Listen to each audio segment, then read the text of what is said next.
The coronavirus pandemic and COVID-19 are top of mind for just about everybody in the United States currently. Today is April 23rd, 2020, and many people are sheltered in place in their homes, fearing infection with the coronavirus and potential severe outcome or death from the coronavirus. Now, other people are not fearing it at all and are going about their daily lives. Who's right, who's wrong? Is someone right or wrong?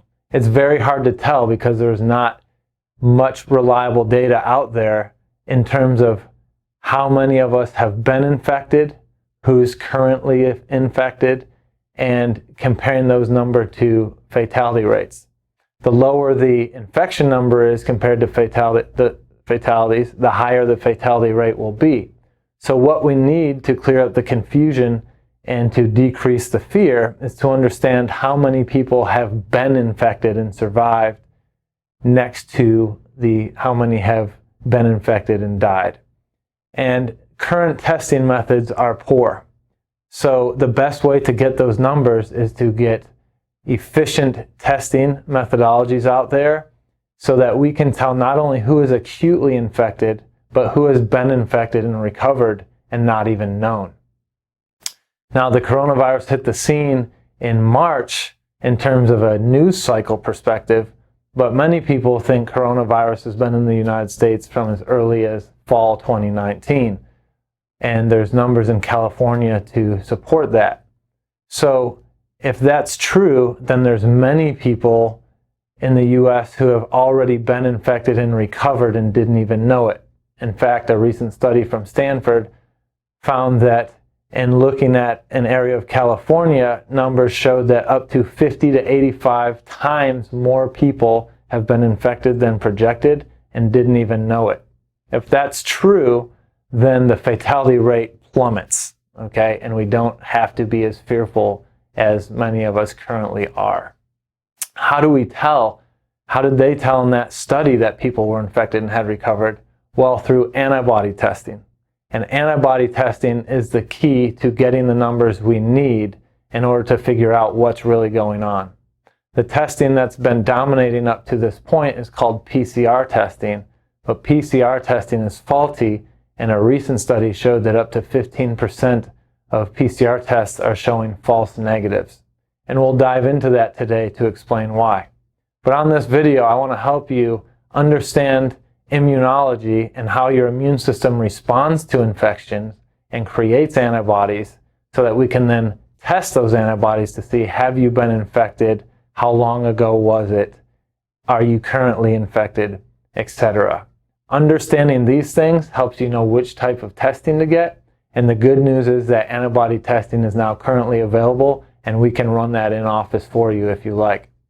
So I'm Dr. John Bartemus, and I'm putting the pieces together to help you live a life at optimal.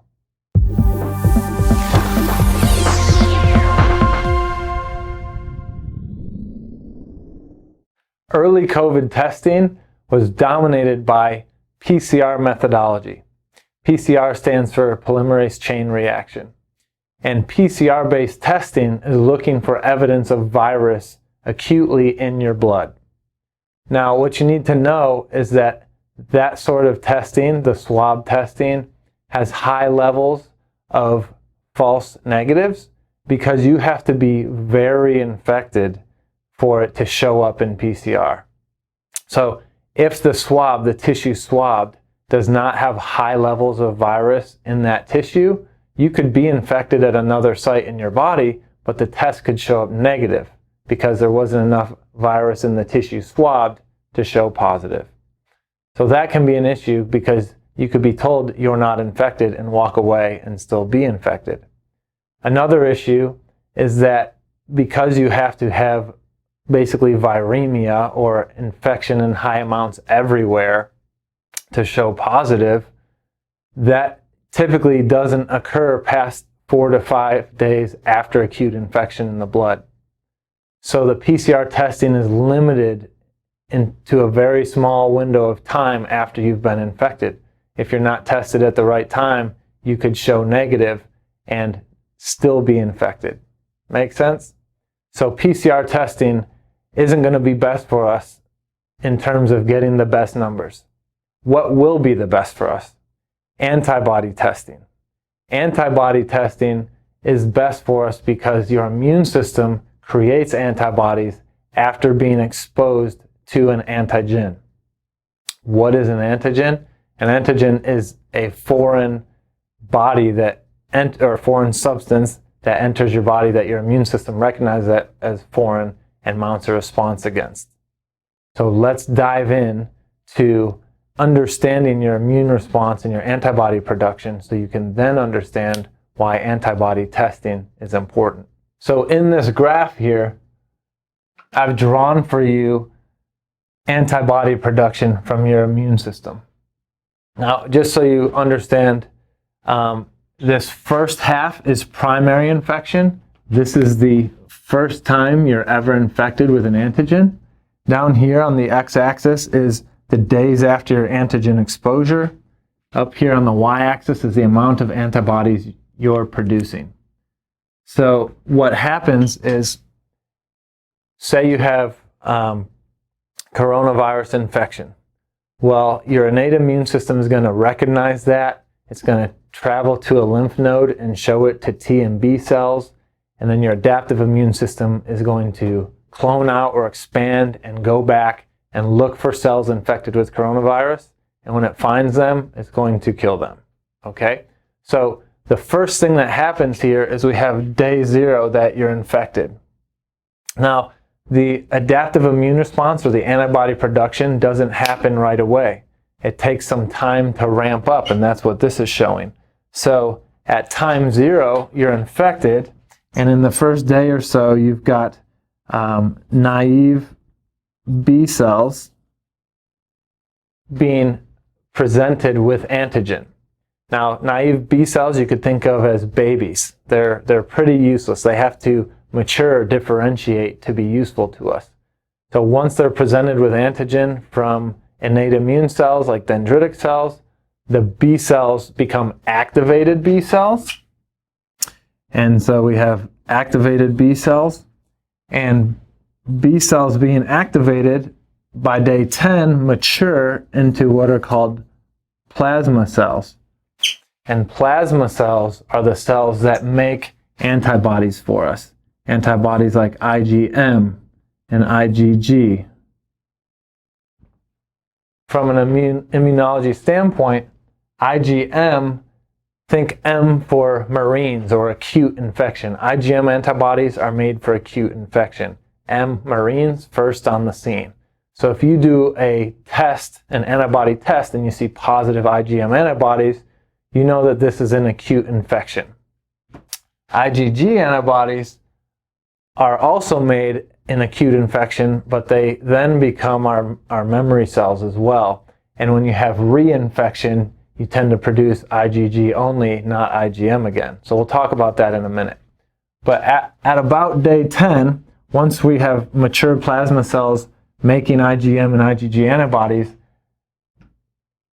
you're producing tons of them. So one B cell can make 4,000 plasma cells, and 4,000 plasma cells can make 1 trillion antibodies per day. So you're really ramping up the immune response here. Those antibodies are going and recognizing virus-infected cells. They're binding to them, and they're destroying them. So over a few days, this first 10 days is called clonal expansion. The immune system recognizes it, it expands out, it goes, seeks it out, kills. As it's killing it, around day 14 to 21, you're going to have clonal contraction. So now you've got a decrease in virus, you're beating it, and you contract or decrease the amount of B cells and antibodies and plasma cells, and you're left with memory cells. So now that you've been exposed to coronavirus or chicken pox or flu, you now have memory cells forever that are floating around in the blood and surveilling for re-exposure, so that if you're re-exposed, you can have a faster response. You also have some plasma cells that migrate into the bone marrow. And those are there forever now too, and they're steadily producing low levels of antibodies. so that, again, you can have surveillance at all times. But let's say you have a repeat infection. So if we have a repeat infection of, say, coronavirus, now where it used to take 5 days for naive B cells to become activated, and then 5 more days for a total of 10 for plasma cells to be activated, in the second infection, we've already got memory cells, we've got plasma cells in the bone marrow, so we can respond faster. So now, in 5 days, we're already at the plasma phase. Let's draw it like this. We've already got plasma cells pumping out antibodies. But on the second exposure, the repeat infection, the reactivation of, say, Epstein-Barr, herpes simplex, something like that, the second exposure, we're now not producing IgM typically, but we're producing lots of IgG. And so here's a point of differentiation when you're at a medical doctor's office. In typical immunology taught in medical school, chiropractic school, naturopathic school, whatever school your doctor went to, typically they teach that IgG just means, oh, you had an infection in the past. But virologists and people who study viruses every single day don't agree with that. Virologists use IgG titers to indicate acute reinfection or reactivation of infection. So you could have Epstein-Barr IgG antibodies only, and your medical doctor may say, oh, that just means you've had it in the past, related to your mono when you were 14, doesn't matter now. That's not true. If the titer is a certain multiple above normal, it could indicate reactivation, reinfection. So that's a little more immunology than you probably wanted to know, but some of you out there might have just had an aha moment, okay? So if you have a second coronavirus infection, second Epstein-Barr reactivation, whatever it is, you're going to respond faster because your immune machinery is already set up. You have the clonal expansion to deal with it, the clonal contraction, so that you drop your antibody production once it's beat, and then you're left with memory cells again. And you may say, well, why don't we stay clonally expanded all the time? Well, if we stay clonally expanded beyond presence of the infection, now we're inflamed for no reason, right? We're chronically inflamed. So that could create tissue damage or damage to self. And if we recognize self, that could bleed into autoimmunity or clonal expansion of B lymphocytes. Maybe it's lymphoma.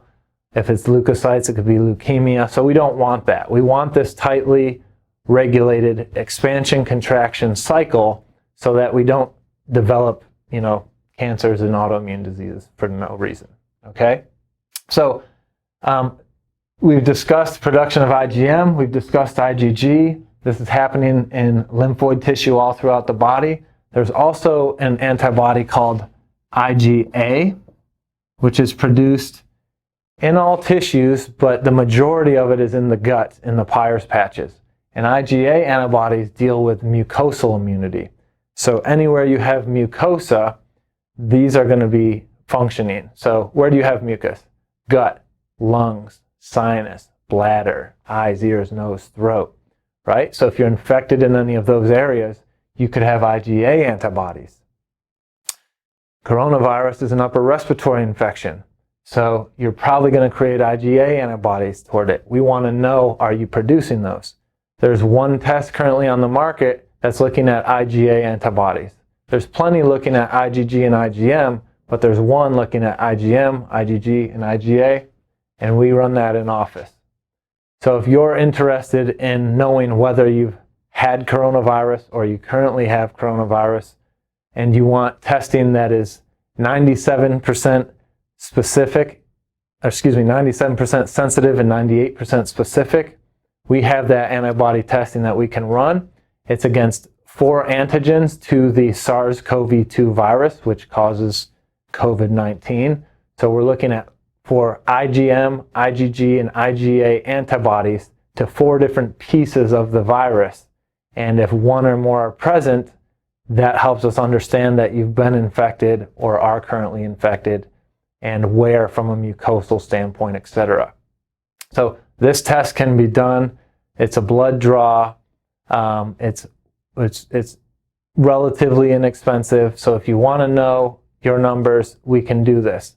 By doing the testing, if you really think you need to be tested, your number goes into the pool of all the people tested and helps us understand, have more people been infected and recovered than we currently know? If so, then that fatality rate drops and we have to be less and less scared of the infection. So if you're looking to be tested and you're local, reach out and we can help you out there. If you're not, reach out to your local providers and ask if they're doing the COVID-19 antibody testing. You want antibody testing, not PCR testing, for reasons described earlier in the video. Last thing, in an environment of pandemic, as I've said in previous videos, we want to return to principles. When you're in fear, you make irrational decisions and can be scared into doing things that you wouldn't with a stable mind or a peaceful mind. So how can we return to peace? We need to return to principles of things we know, principles of immunology. If we understand immunology, it makes sense that vitamin C would be useful right now. It makes absolute sense that vitamin A, vitamin D, zinc would be useful. It makes sense that antibody testing would be better than PCR testing. Okay? It makes sense that we shouldn't rush to an untested vaccine for help because we don't know what the potential side effects and adverse effects could be long term, and we have plenty of research behind testing and natural strategies that can support us. It makes sense that overall health is going to lead to better outcomes if you get infected versus having pre-existing conditions. So losing weight, improving cardiovascular numbers, optimizing pulmonary health, all of those things are going to be important. So rather than drive stress by sitting at home in fear, and stress will increase your risk of infection by suppressing your immune system, you want to arm yourself and empower yourself with knowledge so that you understand how things work and you can take action. It's easy to get vitamin D. It's easy to get vitamin A, vitamin C, zinc. It's easy to eat a healthy diet. You just have to make the choice. It's easy to perform physical activity every day. You just have to make the choice. It's easy to go to bed at the right time. You just have to make the choice. It's easy to fill your mind with positivity and shut out the negative media. You just have to make the choice. So all of your choices determine your health at all times of your life, not just in a pandemic. That's a principle to live by. If you want to work with a clinician that works with these principles, seek out a functional medicine practitioner in your area. If you want to work with me, I'm Dr. John Bartemus, and you can find me at www.functionalmedicinecharlotte.com.